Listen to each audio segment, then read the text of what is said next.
When the White Star Line was bought by Thomas Ismay in 1867, he, with help from others and the contract for Harland and Wolff Shipyard, started designing a massive ocean liner called the Oceanic.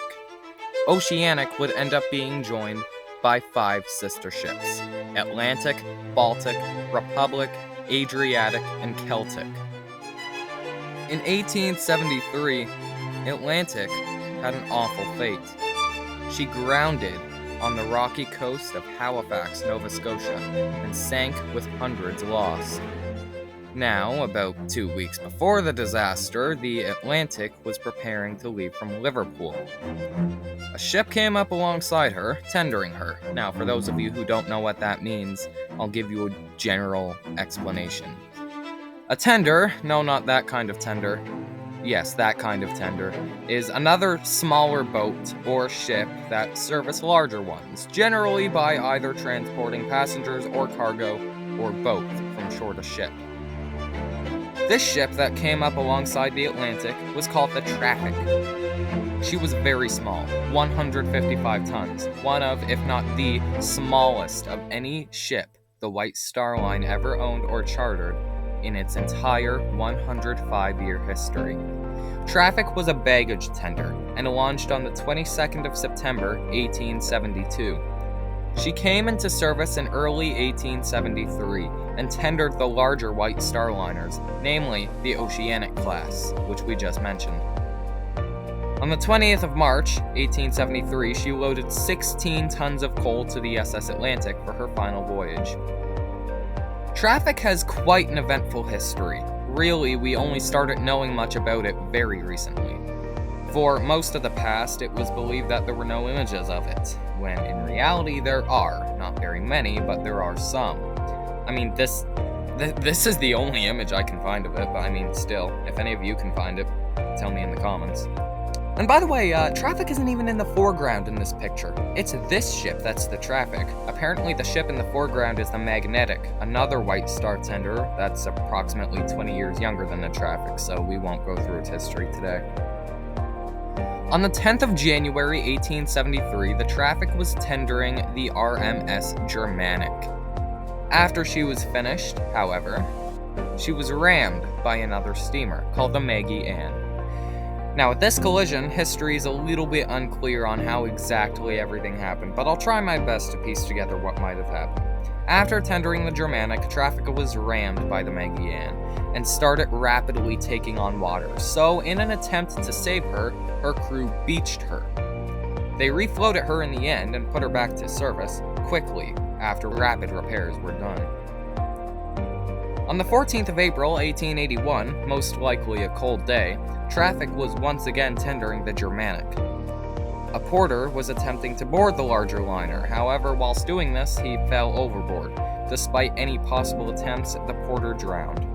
A few years later, on the 5th of January, 1886, Traffic was hoisting sacks using her derricks when something awful happened. A bolt snapped on her derrick, and it came collapsing down, falling onto and killing one of her crew members. 4 years later, in 1890, Traffic was transporting a fireman to a larger liner when he jumped overboard to swim to a nearby tugboat called the Despatch, which was built in 1856. I didn't even know tugs could survive that long most of the time, but okay. He was successful in swimming to the tugboat, though, and the crew of the Despatch pulled him up, but he was sent home after being taken by the police. By 1894, Traffic was getting older, and the White Star Line decided to replace her with the Pontic, which was approximately 2.5 times larger than the Traffic, which wasn't that large anyways, but I mean still. In 1898, the White Star Line laid Traffic up, and that year, she was bought by James Callender. 2 years later, in 1900, she was sold to the Liverpool Lighterage Company. That year, on the 3rd of August, she was towing a Mersey flat in a bad gale. So bad, in fact, that both the flat and Traffic sank from it.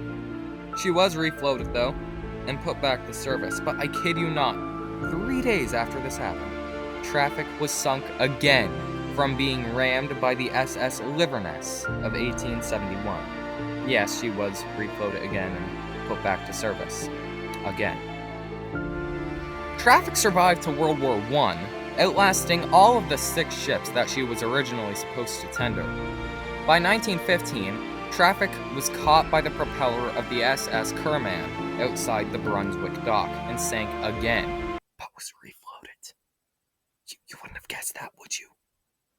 By 1919, the 47-year-old ship had her machinery removed, and she was repurposed as a sullage barge. By now, the ship was in no way in her glory days, but she survived World War I, the 20s, and the 30s, and actually made it to World War II. By the beginning of the war, she was 67 years old. In 1941, the now 69-year-old ship was bombed during the May Blitz by Nazi Germany in the Canada dock. Before she sank, all of the 3 crew members were evacuated safely. Huge crew there, I know, but still. She was refloated later that year. After this, it's not easy to know exactly what happens to her. We know she doesn't appear on any registrations afterwards, so it is likely that the ship was hulked. In the end, she would stay 14 more years without doing anything. Finally, after 69 years of service and 14 more years hulked, the ship was finally scrapped in 1955 after a whopping 83 years. Traffic is far from the most famous White Star Liner. It's far from the most notable White Star Liner. Really, a lot of people would be lucky to find more than just this photo of it. I have no idea how I'm going to edit this video. Editing Josh, can you put that note in?